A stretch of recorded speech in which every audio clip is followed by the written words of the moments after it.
Hello and welcome to Business Reports. I'm Osita Okere. The National Insurance Commission says victims of the Lagos pipeline explosion who have insurance cover will be adequately compensated. NICOM's acting commissioner Sunday Thomas said the pipeline explosion is a timely reminder for Nigerians to take insurance matters seriously. The pipeline explosion in Lagos last Sunday was one of the worst human disasters to hit Nigeria's commercial capital city. Days after, survivors are still counting their losses, which includes lives, houses, businesses, and different forms of assets. The Lagos State government announced a compensation package of 2 billion naira, with 250 million naira released. Now, the National Insurance Commission, NICOM, says those with insurance cover who suffered losses would be paid in full. Looking at it, we need to really see what level of compensation, because if you see the number of buildings that have been damaged, we are not talking of 2 billion for those respect of those buildings. What extent to which compensation can be gotten for these properties?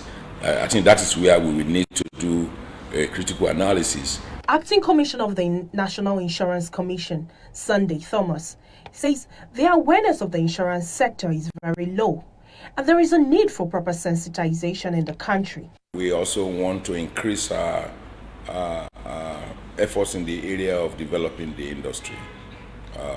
We quite agree that we have not done enough in this area, and we are picking it up, starting with sensitization of the public, trying to get the public to see and to actually see the benefit of insurance. The Commission would embark on a general sensitization with the state governments from the second quarter of 2020. Ongma Oche, AIT News, Abuja.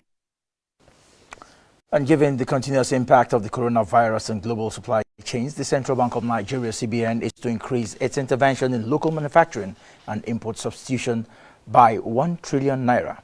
The decision was disclosed in Abuja as part of the bank's response to COVID-19 in Nigeria. Apart from the 1 trillion naira intervention, the CBN, in addition to the 50 billion naira soft loan to small businesses announced on Monday, March 16th, announced another intervention.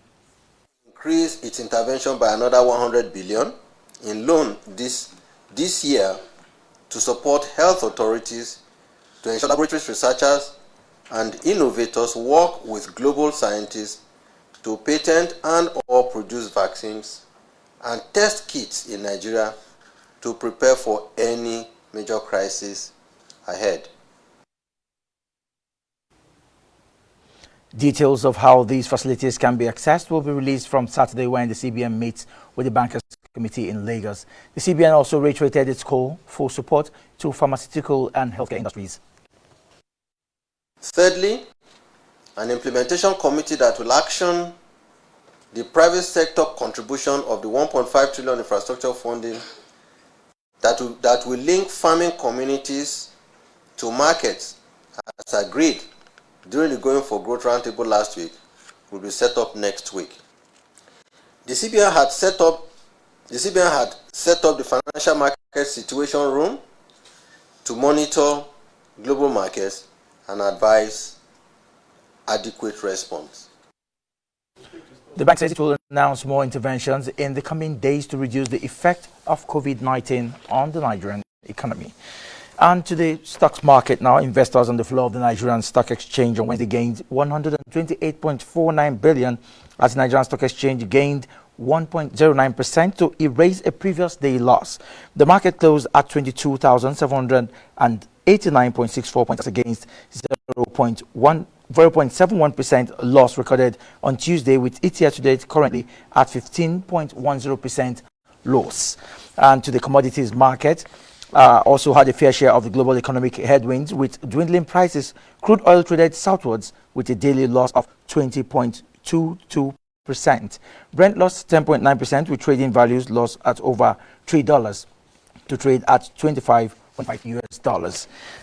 And then the Federal Account Allocation Committee, FAC, at the moment is still meeting. No conclusions have been reached yet, and we are still expecting the committee to brief Nigerians on the state of the Federation allocation. And that's Business Report. Thanks for staying with us. The news hour continues.